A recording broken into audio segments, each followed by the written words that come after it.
2026, muitos de nós esperávamos com muita curiosidade o jogo entre Brasil e Escócia. Ansiando que acontecesse uma abdução coletiva bem no meio do campo de jogo. No entanto, enquanto todos os olhos estavam voltados para lá, outro evento aconteceu, um ainda mais terrível e devastador. Mas não vamos nos adiantar. 2 terremotos na Venezuela, separados por apenas 39 segundos, dão início a uma jornada que não se limita ao âmbito local, mas se projeta para um cenário global, onde Japão, Califórnia, Peru, Grécia e todo o Pacífico aparecem sob o mesmo registro de atividade. Enquanto as falhas de Boconó, San Sebastián e El Pilar revelam sua tensão acumulada durante séculos, o mundo começa a se perguntar se esses eventos são resultado de coincidências isoladas ou de um padrão mais amplo que ainda não é totalmente compreendido. Nesse cruzamento entre ciência, medo e percepção, também surgem as interpretações, minhas incidências isoladas ou um padrão mais amplo que ainda não é totalmente compreendido. Nesse cruzamento entre ciência, medo e percepção, também surgem as interpretações alternativas e as teorias sobre sinais ocultos. Vamos tentar abrir caminho por esse panorama desolador até 24 de junho de 2026 terremotos, o dia em que a Venezuela tremeu 2 vezes. É necessário ressaltar que esta é uma notícia em desenvolvimento, por isso é provável que algumas informações aqui apresentadas sejam modificadas com o passar das horas. Vamos começar. Os tremores. A quarta-feira, 24 de junho de 2026, fica marcada como um dos dias mais impactantes da história sísmica venezuelana. Às 18h04 da tarde, horário local, a Terra libera uma enorme quantidade de energia em frente à costa norte do país. Apenas 39 segundos depois, quando as ondas do primeiro movimento ainda estão atravessando cidades, montanhas e costas, uma segunda ruptura ainda mais poderosa sacode a mesma região. Os instrumentos registram magnitudes de 7,2 e 7,5 respectivamente. Os especialistas o descrevem como um fenômeno excepcional, um duplo sismo. Durante esses 39 segundos acontece algo que milhões de venezuelanos jamais haviam experimentado. Para muitas pessoas, ambos os terremotos são sentidos como um único tremor interminável. Os prédios balançam repetidas vezes, os vidros estouram e os alarmes começam a tocar em diferentes cidades ao mesmo tempo. As primeiras análises localizam a origem do fenômeno na região costeira, entre os estados de Yaracuy e Carabobo, perto de localidades como Morón, Yumaré e Montalbán. O segundo terremoto ocorre a pouca profundidade, apenas cerca de 10 quilômetros abaixo da superfície, uma característica que multiplica sua capacidade destrutiva. A energia liberada atinge diretamente áreas densamente povoadas do centro-norte da Venezuela. A onda sísmica se propaga rapidamente em direção a Caracas. A mais de 150 quilômetros do epicentro, a capital sente o impacto com intensidade. Em escritórios, comércios e residências, milhares de pessoas abandonam os imóveis e se concentram em ruas e praças. As redes sociais começam a se encher de vídeos gravados em tempo real, capturando cenas de confusão e urgência. A data adiciona um elemento particular à história. O terremoto ocorre durante um feriado na Venezuela. Muitas famílias estão reunidas, vários comércios funcionam em horários especiais e milhares de pessoas participam de atividades públicas quando a terra começa a tremer. Essa circunstância influencia a forma como a emergência se desenvolve nas horas seguintes. Enquanto isso, os centros de monitoramento sísmico de todo o planeta observam atentamente o que aconteceu. A sequência rompe com o padrão mais comum dos terremotos. Geralmente, um grande sismo é seguido por réplicas de menor magnitude. Desta vez, um terremoto enorme é seguido quase imediatamente por outro, ainda mais potente. A raridade do fenômeno transforma a Venezuela no centro das atenções de geólogos e sismólogos de vários países. Com a chegada da noite de 24 de junho, a verdadeira dimensão do desastre ainda permanece oculta. As comunicações são fragmentadas, algumas áreas ficam isoladas e os relatos chegam de forma dispersa. No entanto, uma certeza já começa a se impor. Aqueles 39 segundos mudaram para sempre a história recente do país. Aquela madrugada se torna sinônimo de tristeza e de caos. As primeiras horas, equipes de emergência percorrem ruas cobertas de escombros, Os hospitais recebem uma quantidade crescente de feridos e os centros de ajuda entram em colapso. Numerosos bairros permanecem sem fornecimento de energia elétrica por várias horas, e as comunicações telefônicas apresentam interrupções constantes. As redes móveis saturam quando milhares tentam contatar familiares e amigos. Um dos pontos mais sensíveis da emergência é o Aeroporto Internacional Simón Bolívar de Maiquetía. Parte da infraestrutura foi danificada durante o terremoto. Setores do teto desabam e as autoridades ordenam a suspensão das operações enquanto são realizadas inspeções estruturais, fazendo com que a principal porta de entrada e saída do país fique temporariamente fora de serviço em meio à crise. À medida que a madrugada avança, bombeiros e outras equipes trabalham sob refletores e com máquinas pesadas. Em certos setores, as tarefas precisam ser realizadas manualmente devido ao risco de novos desabamentos. Todos prestam atenção especial aos sons. Sabem que encontrar sobreviventes depende de estarem com todos os sentidos focados nisso. Enquanto isso, organismos internacionais começam a monitorar a situação. O Serviço Geológico dos Estados Unidos emite alertas que refletem a gravidade potencial do desastre. Seus modelos automáticos alertam que a magnitude do evento pode resultar em um impacto humano considerável. Embora os especialistas esclareçam que as estimativas iniciais costumam ser modificadas à medida que chegam dados mais precisos das áreas afetadas.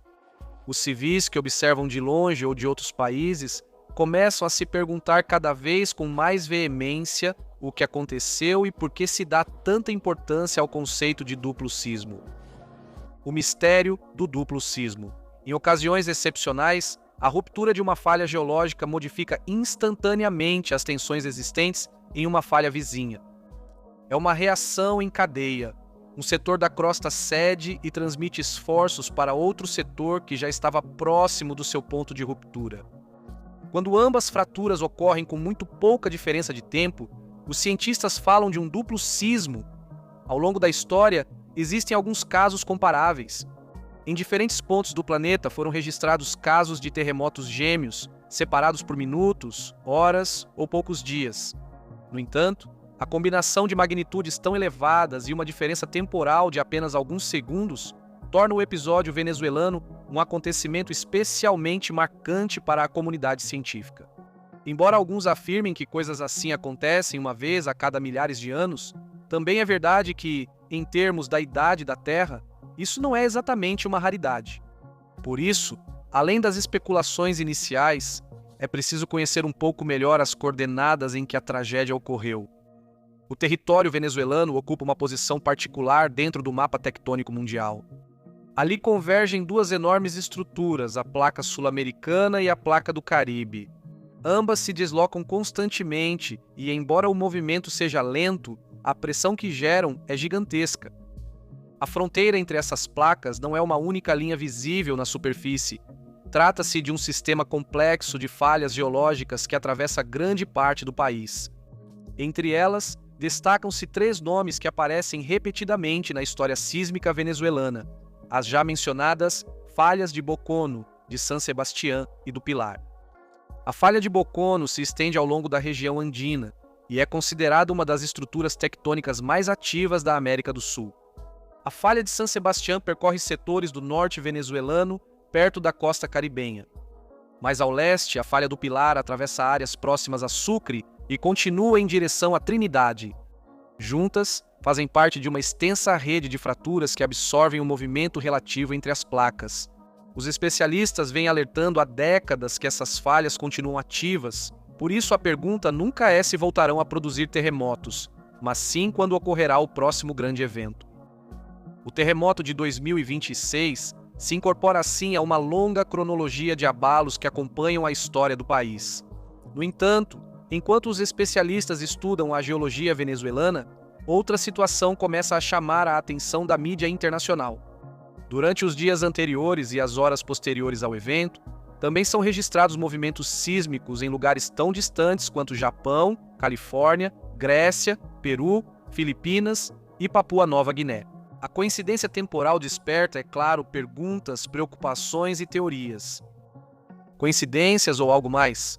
Na mesma linha do tempo de 24 de junho de 2026, O Japão registra um evento sísmico de magnitude moderada na região do Pacífico Ocidental, poucas horas após o duplo terremoto na Venezuela, dentro de uma zona altamente ativa do Cinturão de Fogo. O Serviço Geológico dos Estados Unidos e a Agência Meteorológica do Japão confirmam o movimento como parte da sismicidade habitual do arco japonês, associado ao constante choque entre a placa do Pacífico e a placa euroasiática, norte-americana. Relação direta com os eventos ocorridos na América do Sul, mas integrado no mesmo registro global de atividade daquela semana. Na Califórnia, pequenos e médios tremores são registrados ao longo do sistema da falha de San Andreas, uma das zonas mais monitoradas do mundo. Em breve voltaremos a falar sobre ela. Na Grécia, movimentos moderados lembram a complexa interação entre as placas africana e euroasiática. No Peru, a subducção da placa de Nazca continua gerando liberações frequentes de energia. Nas Filipinas e em Papua Nova Guiné, o Cinturão de Fogo do Pacífico mantém sua dinâmica habitual, com eventos que fazem parte de uma das regiões mais ativas do planeta. Cada um desses fenômenos tem sua própria explicação geológica. Cada um corresponde ao seu próprio sistema de falhas, ao seu próprio ritmo de acumulação de energia e à sua própria história tectônica. De forma simples e direta, a Terra não responde como um sistema único que sincroniza terremotos em escala global, mas sim como uma rede de estruturas independentes que liberam energia em momentos diferentes. No entanto, a percepção humana nem sempre distingue claramente essa separação. E enquanto o debate entre percepção e ciência continua, uma referência inevitável começa a surgir no horizonte midiático: o temor histórico ao Big One, o fantasma do Big One. Nas redes sociais e em vários fóruns, a conversa global começa a se deslocar para outro ponto do mapa, onde a tensão sísmica nunca deixa de ser um tema de vigilância constante. Na costa oeste dos Estados Unidos, a Califórnia aparece mais uma vez no centro do debate geológico, por um nome que carrega décadas de alertas, simulações e cenários hipotéticos: a falha de San Andreas. Essa falha percorre grande parte do estado de norte a sul e marca o contato entre a placa do Pacífico e a placa norte-americana. O movimento entre essas duas estruturas é contínuo, lento e acumulativo. Não produz grandes mudanças visíveis na superfície, mas sim um acúmulo de energia que, em determinados momentos, é liberado em forma de terremotos. Ao longo da história moderna, a Califórnia já passou por eventos importantes, mas o grande temor científico e social continua sendo a possibilidade de um terremoto de magnitude ainda maior, conhecido popularmente como o Big One. Se o Big One vier a se ativar na falha de San Andreas, os cenários considerados pelos modelos de risco na Califórnia descrevem um impacto de escala extrema sobre uma das regiões mais densamente povoadas e tecnologicamente interconectadas do mundo.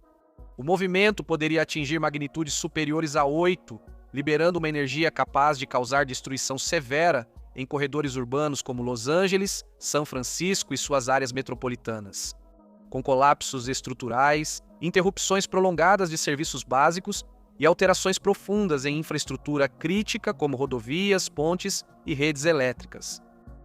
A partir daí, o problema não se restringiria ao momento do sismo, mas sim às consequências posteriores: incêndios, deslocamentos massivos de população e um cenário de emergência prolongada, que, de acordo com os estudos de preparação sísmica, colocaria à prova a capacidade de resposta de todo o sistema estadual e federal, em questão de minutos. Sim, o Big One é um medo real, e medos reais muitas vezes dão lugar à sugestão. É nesse contexto que surge um som tão científico e mais simbólico que começa a circular em espaços de interpretação menos científica. Tanto é que começa a circular em espaços de discussão alternativa. Lá aparece uma solução para a pandemia, e a pandemia não é uma solução, mas sim que a pandemia seja uma solução para a pandemia, e que a pandemia seja uma solução para a pandemia. Em diferentes espaços de discussão digital, reaparece com força o nome de ARP, o Programa de Pesquisa de Aurora Ativa de Alta Frequência, instalado no Alasca. Embora seu propósito declarado esteja ligado ao estudo da ionosfera e das interações entre a atmosfera superior e as ondas de rádio há anos, circulam teorias que o associam à suposta capacidade de influenciar fenômenos naturais extremos.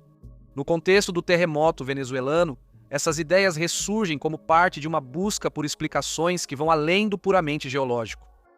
Se um governo pudesse causar desastres naturais em outra parte do mapa, poderia não apenas enfraquecê-la, mas também ter uma desculpa para realizar uma intervenção. Pura paranoia surgida da ficção científica ou estamos diante de armas reais? Paralelamente a essas leituras, outra referência começa a circular com intensidade crescente. As capas da revista The Economist. Todo ano, a publicação apresenta uma ilustração que resume as tendências globais em política, economia e tecnologia. Com o tempo, essas capas foram reinterpretadas em várias ocasiões, como se contivessem antecipações simbólicas de eventos futuros. Na edição deste ano podem ser vistos tremores e taças de vinho derramadas. Simples coincidência ou algo mais? A Terra está em um momento particular e entrando em algum tipo de singularidade? Ou será que o excesso de informação nos faz ver padrões onde eles não existem? As únicas certezas são que até agora há mais de 160 mortos e 1.000 feridos. Os desaparecidos são contados às dezenas e a tensão é total. Não é possível saber se haverá réplicas, onde nem quando, assim como há temor quanto a tsunamis. Vários governos já demonstraram solidariedade à Venezuela e ofereceram seus recursos. Longe do que se discute no mundo virtual, os socorristas e milhares de voluntários trabalham arduamente, chegando até a dar a própria vida, focados em tentar encontrar alguma luz em meio a tanto inferno.